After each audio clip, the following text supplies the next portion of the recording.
Pendant longtemps, ça pouvait parfois être compliqué de faire tourner des logiciels et des jeux Windows sous Linux. Mais aujourd'hui, les choses ont énormément changé. Dans cette vidéo, nous allons voir comment utiliser Lutris pour lancer et installer des applications et des jeux Windows. Le but ici n'étant pas de tester les applications ou les jeux, mais surtout de vous montrer comment utiliser Lutris afin de les faire fonctionner aujourd'hui sous Linux. Mais avant de poursuivre, je tenais sincèrement à vous remercier tous de vous abonner gratuitement à la chaîne et aussi pour votre participation dans les commentaires. Ça soutient la chaîne et très sincèrement, ça fait plaisir. Ceci étant dit, c'est parti pour Lutris.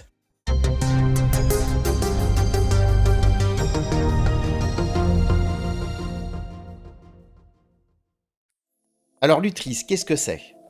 C'est une plateforme qui permet de centraliser et de gérer différentes méthodes de lancement d'applications sous Linux. Il peut utiliser Wine, Proton, des émulateurs ou encore différents outils pour faire fonctionner des jeux ou applications sous Linux. Le gros avantage de Lutris, c'est qu'il simplifie énormément l'utilisation de logiciels Windows sous Linux, mais il faut quand même savoir s'en servir et c'est justement l'objet de cette vidéo. Commençons par comprendre ce qu'est Wine. Wine n'est pas un émulateur, ni une machine virtuelle. Son rôle est de traduire les appels Windows pour les rendre compatibles avec Linux. C'est notamment grâce à cela que beaucoup de logiciels et de jeux Windows peuvent aujourd'hui fonctionner avec d'excellentes performances. Installons maintenant Lutris. Alors l'installation dépendra de votre distribution Linux. Alors personnellement ici, j'utilise Nobara et je passe donc par le centre d'application. Une fois que Wine est installé, lancez-le, puis commencez par cliquer sur la roue crantée située devant Wine dans le panneau latéral gauche. Lorsque vous allez installer une application ou un jeu, c'est Wine qui va s'en charger. J'ai remarqué que la version qui fonctionnait le mieux pour les installations était Proton 9.0, donc c'est celle que j'ai sélectionnée par défaut. Mais attention, ces réglages concernent uniquement les installations. Vous pourrez ensuite changer de version de Proton, et notamment pour les jeux. On va activer DXVK, afin de convertir DirectX vers Vulkan, pour améliorer la compatibilité et les performances. Pour ceux qui possèdent un écran 4K, les fenêtres d'installation risquent d'être très petites. Je vous propose donc d'activer la mise à l'échelle des pays. Pour ma part, je l'ai fixée à 220. Activez également D3D Extra, qui ajoute certaines bibliothèques DirectX supplémentaires, dont certains logiciels ou jeux peuvent avoir besoin pour fonctionner correctement. Si vous utilisez une carte graphique AMD, vous pouvez également activer le AMD FSR. Et puis on va s'arrêter là pour le moment au niveau des réglages, car les autres options sont plus spécifiques et dépendront surtout des jeux ou des applications utilisées. Voyons maintenant comment lancer un .exe. Alors pour ça, j'ai choisi PhotoFiltre 7 comme exemple, car il ne nécessite pas d'installation, et nous allons donc le télécharger. On va ajouter maintenant le .exe dans Lutris. Alors comme je vous le disais, certaines applications Windows ne nécessitent pas d'installation. Nous allons donc ici demander à Lutris d'utiliser Wine pour lancer directement l'exécutable. Cliquez sur le signe plus en haut à gauche de l'écran pour ajouter un jeu ou une application. Une fenêtre s'ouvre.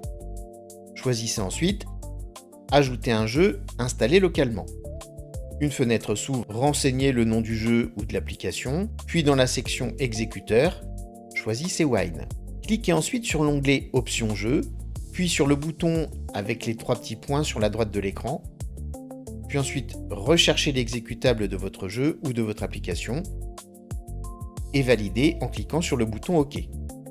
Finalisez en cliquant sur le bouton Valider. Cliquez ensuite sur le bouton Jouer pour lancer l'application ou le jeu. Comme vous pouvez le voir ici, l'application se lance directement sous Linux grâce à Lutris et Wine. Par contre, certains anciens logiciels Windows ne gèrent pas toujours correctement les écrans 4K modernes, ce qui peut rendre certaines icônes ou certains éléments de l'interface très petits. Donc vous l'aurez compris, cela dépend beaucoup du logiciel utilisé car certains programmes anciens n'ont tout simplement pas été conçus à l'époque pour les écrans en haute résolution. Alors je vais vous donner une astuce concernant ces résolutions qui peuvent être assez gênantes. Donc cette méthode va forcer les applications récalcitrantes qui ne veulent pas activer la mise à l'échelle des pays et vous pourrez bénéficier d'un affichage correct. Donc pour ça, il suffit de retirer le jeu ou l'application que vous avez installé. Vous recliquez sur le plus en haut à gauche de l'écran et vous sélectionnez « Installer un jeu Windows à partir d'un exécutable ». Vous remettez correctement le nom du jeu, vous cliquez ensuite sur le bouton « Installer », confirmez encore une fois avec le bouton « Installer ». redéfinissez bien le répertoire d'installation et cliquez sur Continuer. On va ensuite rechercher le fichier d'installation du jeu, sachant qu'il s'agit d'un exe et qu'il n'y a pas d'installation. Cliquez ensuite sur le bouton Sélectionner un fichier, sélectionnez l'exécutable de Photofiltre, puis ensuite cliquez sur Installer. Vous allez lui laisser quelques secondes le temps qu'il installe tous les paramétrages, et puis ensuite vous n'avez plus qu'à cliquer sur Jouer pour lancer l'application. Et vous pouvez remarquer que la résolution de Photofiltre correspond parfaitement à la résolution qu'on avait définie. Pour beaucoup d'applications légères ou anciennes, Wine offre aujourd'hui une compatibilité très correcte.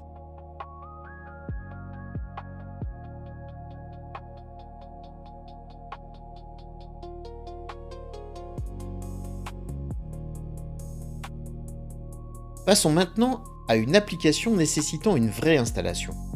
Pour ça, j'ai choisi VSDC, Free Video Editor, comme exemple d'application, et nous allons le télécharger. Comme précédemment, cliquez sur le signe plus en haut à gauche de l'écran pour ajouter un jeu ou une application. Une fenêtre s'ouvre. Choisissez Installer un jeu Windows à partir d'un exécutable. Une autre fenêtre s'ouvre. Renseignez ensuite le nom du jeu ou de l'application. Puis dans la section Pré-réglage de l'installateur, choisissez version de Windows pour laquelle votre jeu ou application doit tourner. Cliquez ensuite sur le bouton Installer. Renseignez bien le chemin d'installation pour votre jeu ou votre programme, puis cliquez ensuite sur Continuer. On va ensuite rechercher l'exécutable d'installation en cliquant sur le bouton avec les 3 petits points sur la droite de l'écran, et on validera en cliquant sur le bouton Installer.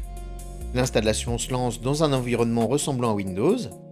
Laissez les chemins par défaut, décochez l'installation des raccourcis qui ne sert à rien.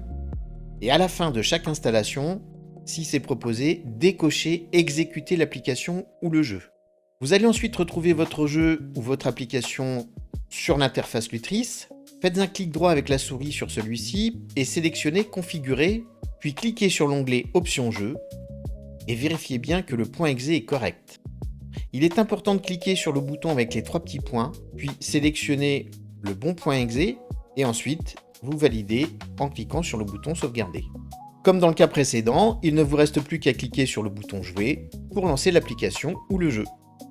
Mais maintenant, on va passer à quelque chose de beaucoup plus consistant. Je vous propose d'installer un vrai jeu Windows. J'ai choisi Guild Wars 2 pour sa gratuité, pour son anti-cheat qui est permissif, et puis parce qu'il reste joué encore par des millions de joueurs aujourd'hui. Pour l'installer, on va utiliser la même procédure que pour VSDC Free Video Editor. Petite parenthèse concernant les jeux Windows, Lutris va vous permettre de faire fonctionner vos vieux jeux Windows qui refusaient de tourner sur Windows 11. L'installation est terminée. Alors après chaque installation, je vous conseille de vérifier que le .exe est bien correct, comme on a pu le voir d'ailleurs dans VSDC Free Video Editor. Ça évitera que vous ayez un message d'erreur au lancement de votre application ou de votre jeu. Et voilà, on n'a plus qu'à jouer.